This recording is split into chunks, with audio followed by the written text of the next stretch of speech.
दोस्तों पिछले क्लास में हमने SN1 अभिक्रिया पढ़ी थी। आज हम SN1 अभिक्रिया पर हल होने वाले प्रश्नों के बारे में बात करेंगे कि एनसीईआरटी बुक के अंदर SN1 रिएक्शन पर कहां-कहां क्वेश्चन दे रखे हैं। तो देखें, आपको एग्जाम्पल दे रखा है 10.7 पेज नंबर 310 पर। उसमें दो क्वेश्चन दे रखे हैं। एक तो कह रखा है कि ब्रोमोब्यूटेन के चारों समावेशियों को SN1 अभिक्रियाशीलता के बढ़ते क्रम में लिखना है। ठीक है, और इसी तरीके से ये कुछ एग्जाम्पल, दूसरा क्वेश्चन दे रखा है कि ये कुछ सूत्र बना रखे हैं और इनको कहा है कि इनको SN1 अभिक्रिया की क्रियाशीलता के सही क्रम में लगाना है, चाहे आप बढ़ते क्रम में लगाओ चाहे आप घटते क्रम में लगाओ। ये दो क्वेश्चन दे रखे हैं और एक क्वेश्चन आपको दे रखा है, पाठ्य निहित प्रश्न है 10.8 जो कि पेज नंबर 322 पर दे रखा है। क्या कह रखा है कि निम्न युग्मों में से SN1 अभिक्रिया के प्रति किसकी क्रियाशीलता अधिक होगी। मान लो ये दो युग्म दे रखे हैं, एक तो ये और एक ये। इन दोनों में SN1 अभिक्रिया के प्रति किसकी क्रियाशीलता अधिक होगी और इन दोनों में से SN1 अभिक्रिया के प्रति क्रियाशीलता किसकी अधिक होगी। तो ये क्वेश्चंस हम SN1 अभिक्रिया की जो थ्योरी हमने पिछली क्लास में पढ़ी है उसी के बेस पर ये क्वेश्चन हल होने वाले हैं। तो जिन्होंने पिछली क्लास नहीं देखी वो पिछली क्लास देख करके आए और फिर हमारे साथ आ जाए और फिर ये क्वेश्चन सॉल्व करें। चलिए हम बात करते हैं पहले क्वेश्चन की। कह रहा है कि ब्रोमोब्यूटेन के चारों समावेशियों को SN1 अभिक्रिया की क्रियाशीलता के बढ़ते क्रम में लिखो। तो आपको पहले ब्रोमोब्यूटेन के चार समावेशी बनाने हैं। ये देखें भाई, मैंने चार समावेशी बनाए कि मैंने लिखा CH3, CH2, CH2, CH2 और Br। तो ये तो हो गया सीधा ब्रोमोब्यूटेन। दूसरा मैं बना रहा हूं, मैं लिखा CH3, यहां पर CH और एक CH3 यहां पर शाखा निकाल देंगे और फिर लिखेंगे CH2 और Br। ये दूसरा समावेशी हो गया। तीसरा हमने लिखा CH3, CH2, इस बार शाखा इस वाले कार्बन पर निकालेंगे, यहां पर ये CH3 और ये हो जाएगा Br।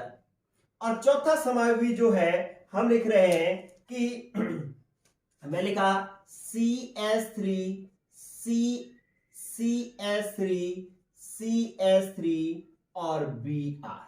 ठीक है, तो ये चार समावेशी आपके सामने लिखे हुए हैं। एक सीधी श्रृंखला वाला हो गया, एक में हमने CH3 इस पर जोड़ दिया, एक में हमने इस पर जोड़ दिया, ये वाला उठा करके एक बार यहां पर जोड़ा है, एक बार ये यहां पर जोड़ा है। तो तीन समावेशी तो ये हो गए, 1 2 3। और तीसरा जो है कि आप एक कार्बन के तीनों तरफ कार्बन जोड़ दो और Br जोड़ दो, तो चौथा समावेशी आपका ये बन जाएगा। अब इन चार समावेशियों को आपको SN1 अभिक्रिया की क्रियाशीलता के बढ़ते क्रम में जमाना है।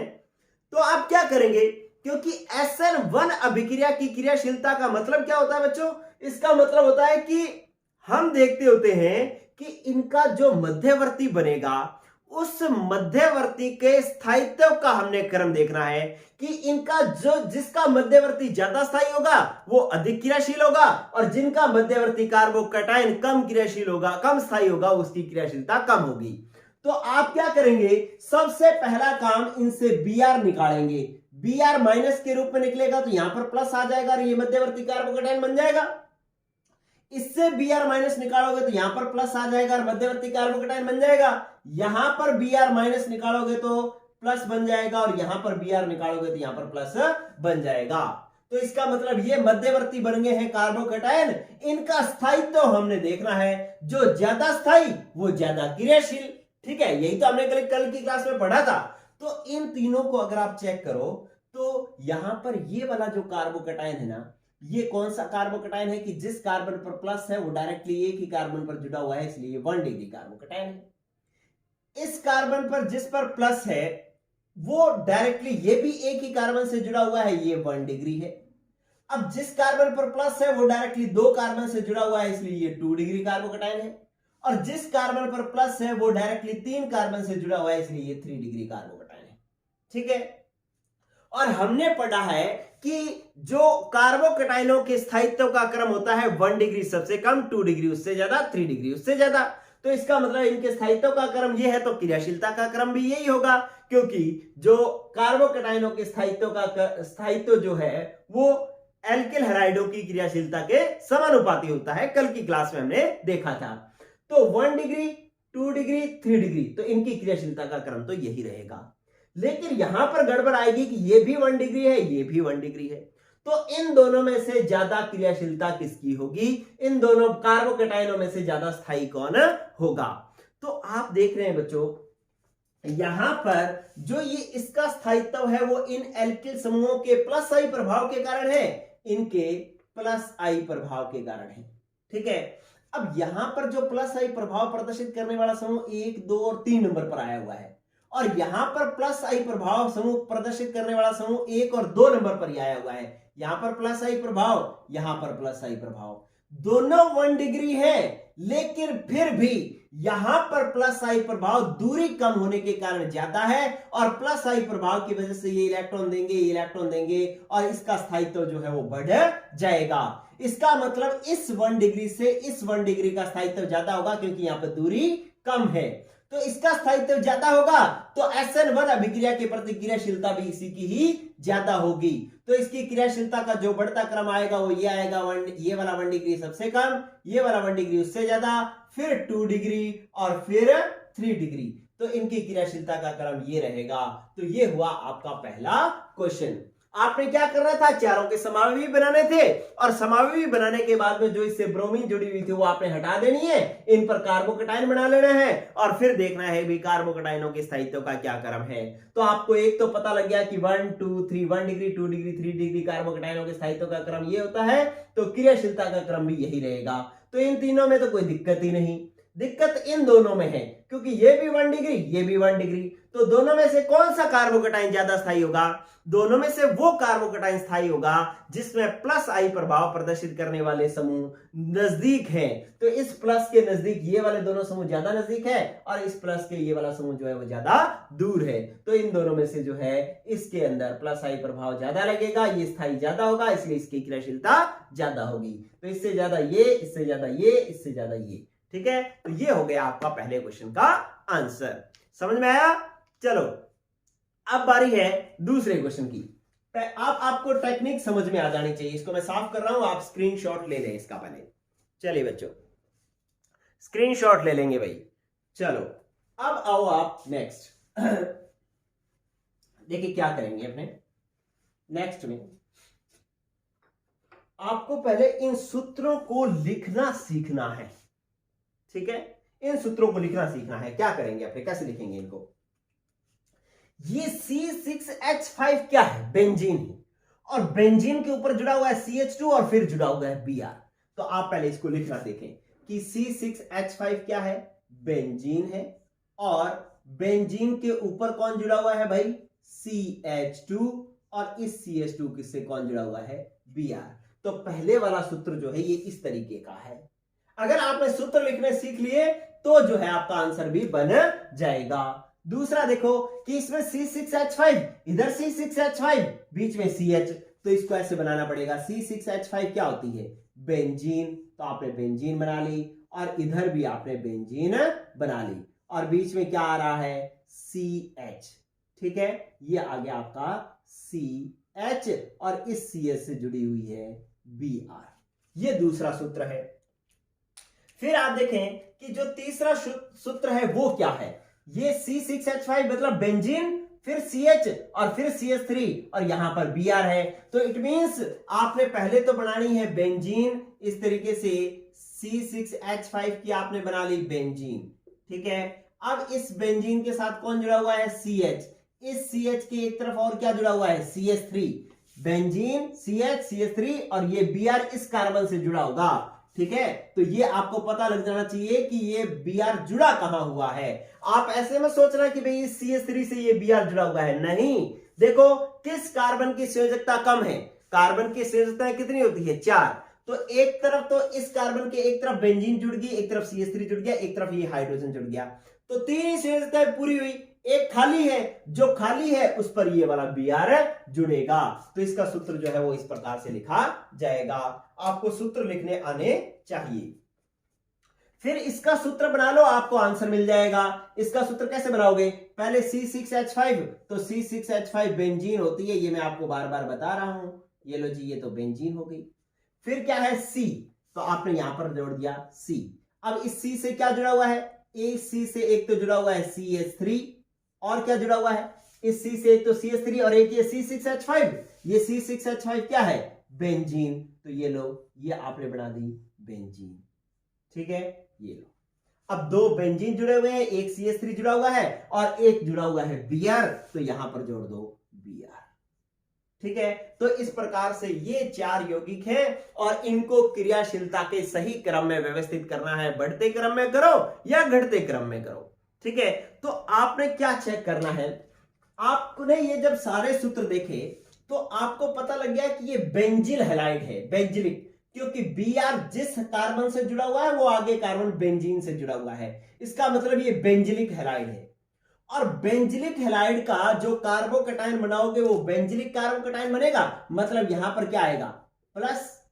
अगर Br माइनस हटेगा तो सूत्र बनाने के बाद में आप Br हटाते हो और उन पर प्लस लगाते हो, ये Br हटेगा तो यहां पर प्लस आएगा और ये Br हटेगा तो यहां पर प्लस आएगा। ठीक है, अब ये जो कार्बोकैटायन बने हैं, इन कार्बोकैटायनों के स्थायित्व का क्रम देख लो। जो स्थायी होगा वो ज्यादा क्रियाशील, जो कम स्थायी होगा वो कम क्रियाशील। ठीक है, अब ये बेंजिलिक हैलाइड किस वजह से स्थायी हो जाता है, क्योंकि यहां पर प्लस, फिर सिंगल बॉन्ड, फिर डबल बॉन्ड आ रहा है, मतलब अनुनाद होगा, तो अनुनाद के कारण ये स्थायी होगा। अब इसी प्रकार से ये plus single bond double bond यहां पर भी अनुनाद होगा, plus single bond double bond यहां पर भी अनुनाद होगा। तो इसकी तुलना में यहां पर 2 जगह अनुनाद हो रहा है, तो पहले की तुलना में ये वाला ज्यादा अनुनाद कर रहा है, ये ज्यादा स्थायी है। ठीक है, अब इसके अंदर बात करें तो plus single bond double bond, ये वाला डबल बॉन्ड, तो इसका मतलब यहां पर तो अनुनाद होगा और यहां पर इस CH3 का कौन सा प्रभाव होगा, प्लस आई प्रभाव होगा। आपको पता है कार्बोकैटायन अनुनाद की वजह से भी स्थायी होता है और प्लस आई प्रभाव की वजह से भी स्थायी होता है। ठीक है, तो इसमें अनुनाद है प्लस प्लस आई प्रभाव है। यहां पर क्या है, एक अनुनाद होगा इस बेंजीन में, एक अनुनाद होगा इस बेंजीन में, और एक इस एल्किल समूह का कौन सा प्रभाव, प्लस आई प्रभाव। ठीक है, तो यहां पर सिर्फ अनुनाद, अनुनाद को कहते हैं रेजोनेंस। यहां पर रेजोनेंस और रेजोनेंस, यहां पर क्या है, रेजोनेंस प्लस आई प्रभाव, यहां पर क्या है, रेजोनेंस, रेजोनेंस और प्लस आई प्रभाव। बच्चों आप बात समझ लें कि जो कार्बोकैटायनों का स्थायित्व होता है ना, वो अनुनाद के कारण भी स्थायित्व बढ़ता है और प्लस आई प्रभाव के कारण भी स्थायित्व बढ़ता है। ठीक है, तो यहां पर तो सिर्फ अनुनाद है, यहां पर अनुनाद और प्लस आई प्रभाव दोनों है, तो इसका मतलब इसकी क्रियाशीलता कम होगी, इसकी क्रियाशीलता ज्यादा होगी। क्यों, क्योंकि इसका स्थायित्व कम है, इसका स्थायित्व ज्यादा है। तो जब आप आंसर दोगे तो सबसे कम क्रियाशील ये आएगा और दूसरे नंबर पर अधिक क्रियाशील आएगा ये, और तीसरे नंबर पर यहां पर क्या है, अनुनाद, अनुनाद, दोनों तरफ अनुनाद अनुनाद है, तो इससे भी ज्यादा क्रियाशील स्थायी ये हो जाएगा और इसका हेलो एल्केन जो है वो ज्यादा क्रियाशील हो जाएगा, तो इसका मतलब 3 नंबर पर ये आएगा। यहां पर 2 अनुनाद है और प्लस आई प्रभाव भी है, यहां पर सिर्फ 2 अनुनाद था, तो इससे भी ये ज्यादा स्थायी हो जाएगा कार्बोकैटायन और इसकी क्रियाशीलता सबसे ज्यादा हो जाएगी, तो 4 नंबर पर आएगा ये। ठीक है, तो इसका नंबर आंसर आएगा हमारे पास 1, 2, 3 और 4। ठीक है, तो आप लोगों ने एक बात समझ ली कि भाई अनुनाद होगा तो भी स्थायित्व बढ़ेगा कार्बोकैटायन का, और प्लस आई प्रभाव होगा तब भी स्थायित्व बढ़ेगा कार्बोकैटायन का। ठीक है, तो सिर्फ अनुनाद से के कंपैरिजन में अनुनाद प्लस आई प्रभाव वाला ज्यादा स्थायी होगा, और दोनों अनुनाद वाला इससे भी ज्यादा स्थायी होगा, और 2 अनुनाद और 1 प्लस आई प्रभाव वाला उससे भी ज्यादा स्थायी होगा। तो ये इनके स्थायित्व का बढ़ता क्रम है, इसलिए क्रियाशीलता का बढ़ता क्रम भी यही बनेगा। बोलो बात समझ में आई क्या बच्चों? आपने जो मैंने ये कॉन्सेप्ट्स बताए हैं उन कॉन्सेप्ट को दिमाग में बिठा लेना है। ठीक है, अनुनाद तो स्थायित्व बढ़ेगा, प्लस आई प्रभाव तो स्थायित्व बढ़ेगा। क्लियर हुई बात? अब ऐसा क्वेश्चन बोर्ड में आपको जहां मर्जी मिले, अब कोई किसी भी बोर्ड का बच्चा है, राजस्थान बोर्ड, यूपी, बिहार, ठीक है, दिल्ली बोर्ड, सीबीएसई बोर्ड, कोई भी हो, तो सबके अंदर इस तरीके के क्वेश्चन इसी कंसेप्ट पर हल होंगे। कोई ऐसा ना सोचे कि भाई यार मैं तो राजस्थान बोर्ड से हूं, मैं तो यूपी बोर्ड से हूं, मैं बिहार से हूं, तो मेरा तो क्या पता एनसीईआरटी सॉल्व होगा कि नहीं होगा। तो भाई क्वेश्चन सभी में ही ऐसे ही होंगे और सभी में यही लॉजिक लगेंगे, इसलिए आपको कहीं भी टेंशन लेने की जरूरत नहीं है।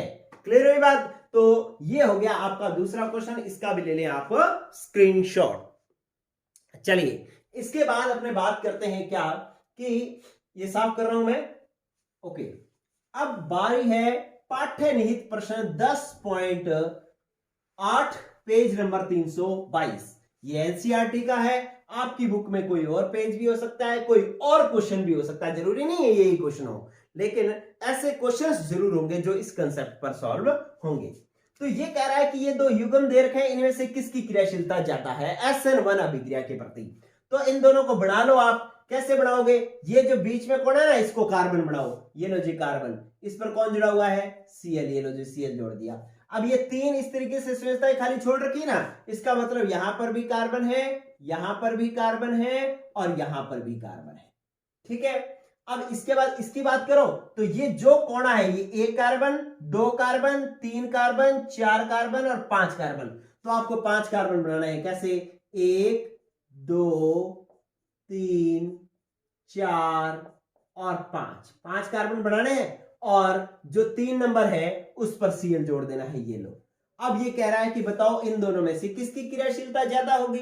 तो आप बहुत अच्छे से समझ गए बच्चों क्या कि ये वाला जो कार्बोकेटाइन है, यहां जो कार्बोकेटाइन बनेगा वो तो कौन सा बनेगा, 3 डिग्री। क्यों, क्योंकि अगर ये Cl निकलेगा तो प्लस इस कार्बन पर आएगा, और जिस कार्बन पर प्लस होगा वो डायरेक्टली 3 कार्बन से जुड़ा हुआ है, इसलिए ये कौन सा कार्बोकेटाइन होगा, 3 डिग्री। और यहां पर Cl जिस कार्बन से जुड़ा हुआ है वो डायरेक्टली 2 कार्बन से जुड़ा हुआ है, इसलिए ये कौन सा है, 2 डिग्री। और आप कल की क्लास में और आज की क्लास में सीख चुके हैं कि 1 डिग्री एल्किल हैलाइड की क्रियाशीलता सबसे कम होती है, 2 डिग्री की उससे ज्यादा, 3 डिग्री की सबसे ज्यादा। किसके लिए, SN1 अभिक्रिया के लिए। SN2 अभी हमने नहीं सीखा है, ठीक है, अभी तक SN1 ही चल रहा है। तो SN1 में क्रियाशीलता का क्रम 1 डिग्री, 2 डिग्री, 3 डिग्री होता है। तो इसमें 1 डिग्री तो है नहीं, 2 डिग्री और 3 डिग्री है, तो इनमें से 3 डिग्री ज्यादा क्रियाशील होगा और 1 डिग्री कम क्रियाशील होगा, ठीक है। तो 3 डिग्री ज्यादा क्रियाशील, 1 डिग्री उससे कम क्रियाशील, 3 डिग्री ज्यादा, तो आंसर हो जाएगा इन दोनों में से ज्यादा क्रियाशील कौन सा होगा, ये वाला 3 डिग्री वाला ज्यादा क्रियाशील होगा, ठीक है बच्चों। तो इस तरीके से ये आपका एक आंसर आ जाएगा। अब ये वाली बात एक और कर लो और फिर आपका आंसर हो जाएगा, क्लास हो जाएगी कंप्लीट। स्क्रीनशॉट ले लेना बच्चों इसका। चलिए अब जो लास्ट क्वेश्चन दे रखा है कि एक पेयर दे रखा है और कहा है कि इनको क्रियाशीलता का बढ़ता क्रम बताना है इन दोनों में से आपको, कि इन दोनों में से किसकी क्रियाशीलता ज्यादा होगी। आप पहले इसको बना लें। बनाएंगे तो क्या होगा कि इस 11वीं में आपने सीखा है कि ये जो अबंध संरचना होती है इसमें हर कोना एक कार्बन को प्रदर्शित करता है। आप पहले कार्बन गिन लो, 1 2 3 4 5 6 और 7, ठीक है, ये 7 कार्बन है। अब ये वाला एक कार्बन है जिससे क्लोरीन जुड़ा हुआ है। जिस कार्बन से क्लोरीन जुड़ा हुआ है वो डायरेक्टली 2 कार्बन से जुड़ा हुआ है, सारे बिंदु एक एक कार्बन है। तो ये देखो, ये वाला एक कार्बन से जुड़ा हुआ है, 2 कार्बन से जुड़ा हुआ है, तो इट मींस ये तो कौन सा हेलोएल्केन हो गया, 2 डिग्री, ठीक है। और इसके अंदर ये जो क्लोरीन है वो डायरेक्टली एक कार्बन से, जिस कार्बन से जुड़ा हुआ है वो कार्बन आगे एक ही कार्बन से जुड़ा हुआ है, ठीक है। यहां तो क्लोरीन जिस कार्बन से जुड़ा हुआ था वो कार्बन डायरेक्टली 2 कार्बन से जुड़ा हुआ था, इसलिए ये 2 डिग्री।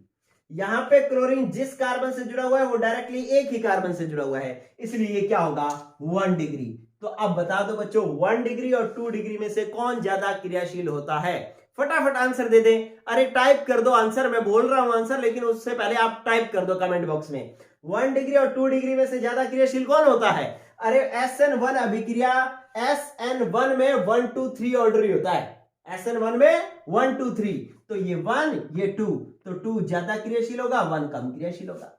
यहां पर था ये 2 डिग्री, ये 1 डिग्री, सॉरी ये 3 डिग्री, तो 2 डिग्री और 3 डिग्री में से ज्यादा क्रियाशील कौन सा था, 3 डिग्री, ठीक है। तो इसमें आंसर ये और इसमें आंसर ये, ठीक है बच्चों। तो इस तरीके से SN1 अभिक्रिया पहले हमने थ्योरी सीखी, फिर हमने उसके क्वेश्चन किए। इसी प्रकार से अब हम आगे चलेंगे। पहले हम सीखेंगे SN2 अभिक्रिया और फिर हम उसके प्रश्न करेंगे। आज के लिए इतना ही, पढ़ते रहो। Good luck, good bye.